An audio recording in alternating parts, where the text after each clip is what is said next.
नमस्कार, आप देख रहे हैं एनएमएफ न्यूज में आपके साथ शबनम। एक तरफ मोदी सरकार देश में अवैध तरीके से रह रहे घुसपैठी बांग्लादेशियों के खिलाफ तेजी से एक्शन ले रही है।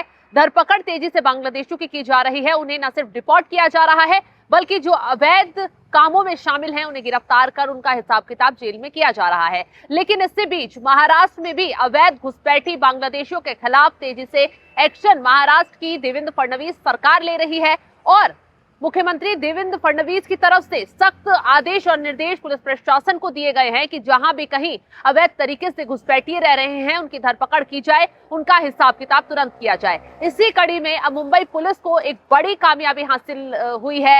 मुंबई पुलिस ने एक ट्रांसजेंडर गुरुमा बांग्लादेशी है, इसको गिरफ्तार किया गया है और इसके बारे में जो चौंकाने वाले खुलासे हुए हैं वो खुलासे सुनकर पुलिस भी हैरान परेशान हो गई है। बताया जा रहा है कि 30 साल पहले इस ट्रांसजेंडर महिला ने भारत में गलत तरीके से एंट्री ली, फिर ये मुंबई में आकर बसी और इसके बाद इसने 300 से ज्यादा घुसपैठियों की भारत में एंट्री कराई है। और जिस तरीके से इस पर खुलासे हो रहे हैं वो पुलिस प्रशासन को भी हैरान कर देने वाले हैं। आइए आपको ग्राफिक्स से पूरा मामला समझाते हैं कि कैसे ये भारत में घुसी और इसने अपना जाल पूरा नेटवर्क फैलाया, कैसे इसने अपनी टीम तैयार की, कैसे ये अवैध कामों में शामिल बताई जा रही है।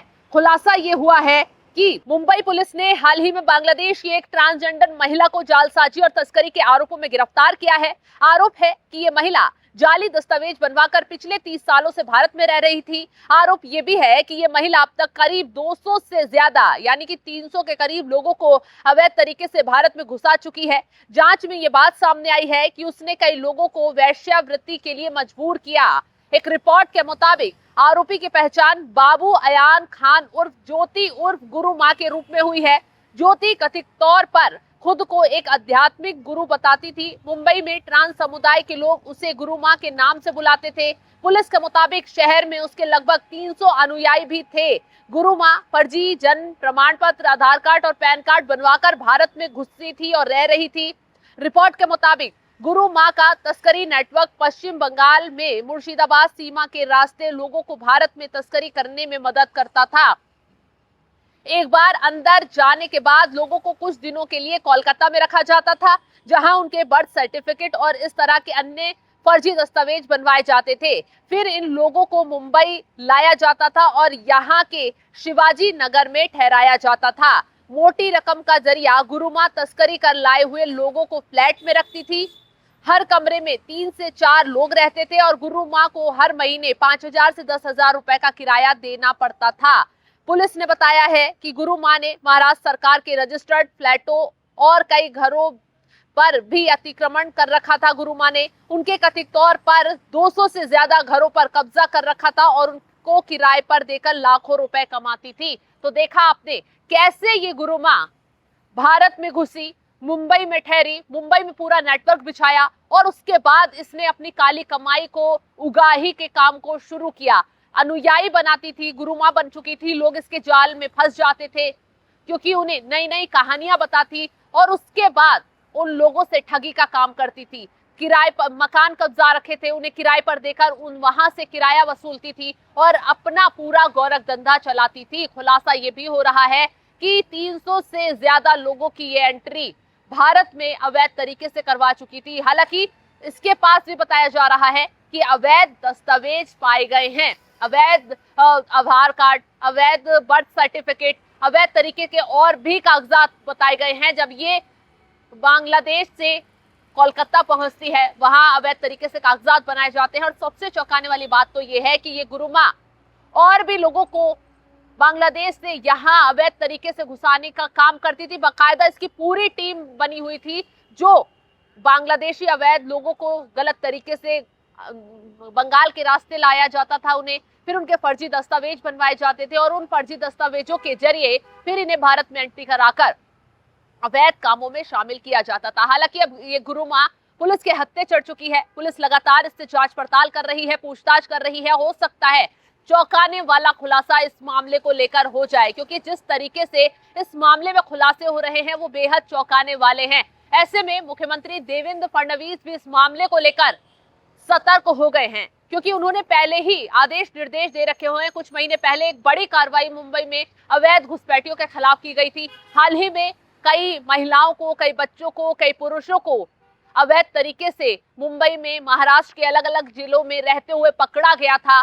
सभी अवैध तरीके से भारत में घुसपैठ कर आए थे और उसके बाद मुंबई और कई इलाकों में रहने का काम कर रहे थे। हालांकि पुलिस ने ऑपरेशन चलाया, छापेमारी की, इन लोगों को गिरफ्तार किया और जिस तरीके से इस गुरुमा की गिरफ्तारी हुई है और जिस तरीके से इसके नेटवर्क का खुलासा हुआ है वो बेहद चौंकाने वाला भी है और सुरक्षा के लिहाज से बेहद खतरनाक भी है।